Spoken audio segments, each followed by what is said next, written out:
ഈ ബി.ജെ.പിയുടെ നേതാക്കളെല്ലാം ഗംഭീരൻ കക്ഷികളാണ്. ആക്ഷേപഹാസ്യ പരിപാടികൾക്കൊക്കെ അവശ്യം വേണ്ട ചേരുവകൾ തരുന്നതിൽ അതീവ ശ്രദ്ധാലുക്കളുമാണ്. പലതരം ഭാഷകളിലെ പ്രാവീണ്യം കൊണ്ട് തന്റേതായ ഇരിപ്പിടം നേടിയ ആളാണ് കെ സുരേന്ദ്രൻ. സുരേന്ദ്രനുണ്ടല്ലോ എന്ന ഒറ്റ ധൈര്യത്തിലാണ് സാക്ഷാൽ നരേന്ദ്രമോദി പോലും കേരളത്തിൽ വന്ന് ഹിന്ദിയിൽ കാച്ചുന്നത്. ഇന്ന് പക്ഷേ ഹിന്ദിയല്ല, കന്നഡയാണ്. നിനക്ക് കന്നഡ അറിയാമോ? ഏയ്, ഞാനാ ടൈപ്പല്ല. തമാശകളാ, ഇത് സംഗതി സീരിയസ്. ഓ, എന്താ സംഭവം? പറ കേക്കട്ടെ. എനിക്ക് ಕನ್ನಡ ಕೇಟ മനസ്സിലാവും. ಕೋಟಿ ರೂಪಾಯಿಗಳು ವ್ಯವಹಾರ ಇರತಕ್ಕಂತ ಒಂದು ದೇಶದಲ್ಲಿ ಒಂದೇ ದಿನ ರಾತ್ರಿ ಬೆಳಗಿನ ಒಳಗೆ 500,000 ನೋಟುಗಳನ್ನು ಬಂದಿ ಮಾಡುವುದರ ಮುಖಾಂತರ ಜಗತ್ತಿಗೆ ಭಾರತದ ಶಕ್ತಿಯನ್ನು ತೋರಿಸಿರತಕ್ಕಂತ ಏಕೈಕ ಪ್ರಧಾನಮಂತ್ರಿ ನರೇಂದ್ರ ಮೋದಿ. കന്നഡ പിന്നല്ലാതെ എടാ, ഞാൻ കേട്ടിട്ടുള്ള കന്നഡ ഈ ടൈപ്പല്ല. നിനക്ക് അറിയാൻ പാടില്ലെങ്കിൽ അറിയാൻ പാടില്ല എന്ന് പറ. കന്നഡ അറിയാവുന്ന ആരെങ്കിലും ഇവിടെ ഉണ്ടായിരുന്നെങ്കിൽ. എവിടെയുണ്ട് സാർ? എവിടെയുണ്ട്? ಮೊದಲ ಬಾರಿಗೆ ನಮ್ಮ ದೇಶದಲ್ಲಿ ಮೊರಾರ್ಜಿ ದೇಸಾಯಿ ಅವರು ಪ್ರಧಾನಮಂತ್ರಿಯಾಗಿದ್ದಾಗ, ഇതിനു മുമ്പ് നമ്മുടെ രാജ്യത്ത് ശ്രീ മൊറാർജി ദേശായി പ്രധാനമന്ത്രിയായിരുന്ന കാലത്ത് 1978ರಲ್ಲಿ ಈ ತೀರ್ಮಾನವನ್ನು ಕೈಗೊಂಡರು. 1978 ഇത്തരത്തിലുള്ള ഒരു തീരുമാനമെടുത്തു. അത് കറക്റ്റ്. ഇവൻ കുറച്ചു കാലം പഞ്ചാബിലായിരുന്നല്ലോ. സാർ കളിയാക്കണ്ട, നിങ്ങൾ കന്നഡ പറ, ഞാൻ അത് മലയാളത്തിൽ പറഞ്ഞുതരാം. എന്നാ പറയടാ. എന്നാ പറ. ನವೆಂಬರ್ 8ರ ನಂತರ ದೇಶದಲ್ಲಿ ಒಂದೇ ಒಂದು ಮಾನವ ಕಳ್ಳ ಸಾಗಾಣಿಕೆ ಆಗಲಿಲ್ಲ. ಇದು ನರೇಂದ್ರ ಮೋದಿಯ ಸಾಧನೆ ಅಂತ ಆ NGO ಸಂಸ್ಥೆ. ഇത്രേ ഉള്ളൂ. ഇത് വെരി സില്ലി. എന്നാ പറ. എന്നാ പറയട്ടെ. 5 കസിൻ എന്ന് പറഞ്ഞാൽ 5 കസിൻ. കറക്റ്റ്. നെല്ലി ആരാവുതു എന്ന് പറഞ്ഞാൽ ഇതിന് പ്രത്യേകിച്ച് അർത്ഥമില്ല. ಹೇಳಿದೆ ಕಳ್ಳ ಮಾನವ ಸಾಗಾಟ, ಹೆಂಗಸರ ಸಾಗಾಟ, ಮಹಿಳೆಯರು ವಿದೇಶಕ್ಕೆ. ഈ ഒരു പ്രധാനപ്പെട്ട NGO ഈ രാജ്യത്ത് പ്രവർത്തിക്കുന്ന ഒരു ഇനി ഒബ്രു മധുവിൽ മധു എന്ന് പറഞ്ഞാൽ മധു. ആ മധു ഇല്ല, ഇത് മദ്യം. ഒബ്രു എന്ന് പറഞ്ഞാൽ കർണാടക സ്റ്റേറ്റിൽ മാത്രം കണ്ടുവരുന്ന ഒരു തരം ബ്രാൻഡിയാണ്. Only for sale in Karnataka.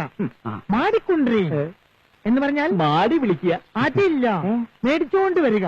വാട്സാപ്പും ഫേസ്ബുക്കും ഉപയോഗിക്കുന്നവരുടെ കണക്ക് കണ്ടിട്ടാണ് പുള്ളിക്കാരൻ ഡിജിറ്റൽ മണിയുമായി ജീവിക്കുന്ന ഇന്ത്യക്കാരെ വിഭാവനം ചെയ്യുന്നത്.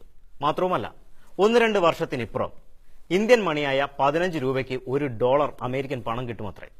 ബി.ജെ.പിയുടെ കന്നഡ നേതാവായാലും തള്ളിന് ഒട്ടും കുറവില്ല. 22 കോടി ಜನರಲ್ಲಿ 42 ಕೋಟಿ ಜನ ವಾಟ್ಸ್ಆಪ್ ಅಲ್ಲಿದ್ದಾರೆ. 125 കോടി ജനങ്ങളിൽ ഇന്ന് 45 കോടി ജനങ്ങൾ വാട്സപ്പിൽ ഉള്ളവരാണ്. 34 ಕೋಟಿ ಜನ ಫೇಸ್ಬುಕ್ ಅಲ್ಲಿದ್ದಾರೆ. 34 കോടി ജനങ്ങൾ ഫേസ്ബുക്കിൽ ഉള്ളവരാണ്. ವಾಟ್ಸ್ಆಪ್ ಯೂಸ್ ಮಾಡುವುದಕ್ಕೆ ಯಾವುದೇ ಕಂಪನಿ ಟ್ರೈನಿಂಗ್ ಕೊಟ್ಟಿಲ್ಲ. വാട്സപ്പ് ഉപയോഗിക്കുന്നതിന് ഇവിടെ ആരും ഒരു കമ്പനിയും ഒരു പരിശീലനം നൽകിയിട്ടില്ല. ಫೇಸ್ಬುಕ್ ಅಲ್ಲಿ ಬರೀಲಿಕ್ಕೆ ಯಾವ ಕಂಪನಿಯೂ ತರಬೇತಿ ಮಾಡಲಿಲ್ಲ. ഫേസ്ബുക്കിൽ ഉപയോഗിക്കുന്നതിന് ഇവിടെ ഒരു കമ്പനിയും പരിശീലനം നൽകിയിട്ടില്ല. ಈ ದೇಶದ ಜನ ಬುದ್ಧಿವಂತರಿದ್ದಾರೆ. ಇವತ್ತು ನಮ್ಮ ದೇಶದ ಜನ 50% ATM ಕಾರ್ಡ್ಗಳ ಬಳಕೆಯನ್ನು ಮಾಡುವುದಕ್ಕೆ ನವೆಂಬರ್ 8ರಿಂದ ಪ್ರಾರಂಭ ಮಾಡಿದ್ದಾರೆ. ഈ രാജ്യത്ത് ATM ಕಾರ್ಡ್ ಬಳಕೆ ഈ രാജ്യത്തെ ജനങ്ങൾക്ക് നല്ല ബുദ്ധിയുണ്ട്. ഈ രാജ്യത്ത് നവംബർ 8ന് ശേഷം 50%-ലധികം ആളുകൾ ATM കാർഡുകൾ ഉപയോഗിക്കാൻ തുടങ്ങിയിട്ടുണ്ട്. പണ്ഡിതനാണെന്ന് തോന്നുന്നു. അർത്ഥം പറഞ്ഞൊന്നും കേട്ടില്ലേ? ಈಗ ದೇಶದಲ್ಲಿ $1ಗೆ 60 ರೂಪಾಯಿ ಕೊಡ್ತೇವೆ. ಮುಂದಿನ 2 ವರ್ಷದ ನಂತರ $1ಗೆ 15 ರೂಪಾಯಿ ಸಿಗುವ ಕಾಲಘಟ್ಟವನ್ನ ನರೇಂದ್ರ ಮೋದಿ ಅವರು ತರ್ತಾರೆ. ಈ ದೇಶದಲ್ಲಿ ಅಮೆರಿಕದ $ಗೆ 15 ರೂಪಾಯಿ ನಾವು $1ಗೆ $15 ಕೊಡುವ ಸ್ಥಿತಿಗೆ ನಿರ್ಮಾಣ ಮಾಡತಕ್ಕಂಥ ಕೆಲಸ ನರೇಂದ್ರ ಮೋದಿಯಿಂದ ಆಗುತ್ತೆ. സുഹൃത്തുക്കളെ, ഇന്ന് $1 വാങ്ങാൻ ഇന്ത്യൻ രൂപ 60 രൂപ കൊടുക്കണം. 2 വർഷം കഴിയുമ്പോൾ $1ന് 15 രൂപയ്ക്ക് കിട്ടുന്ന സാഹചര്യം വരും. എന്നെ കിട്ടുകയില്ല.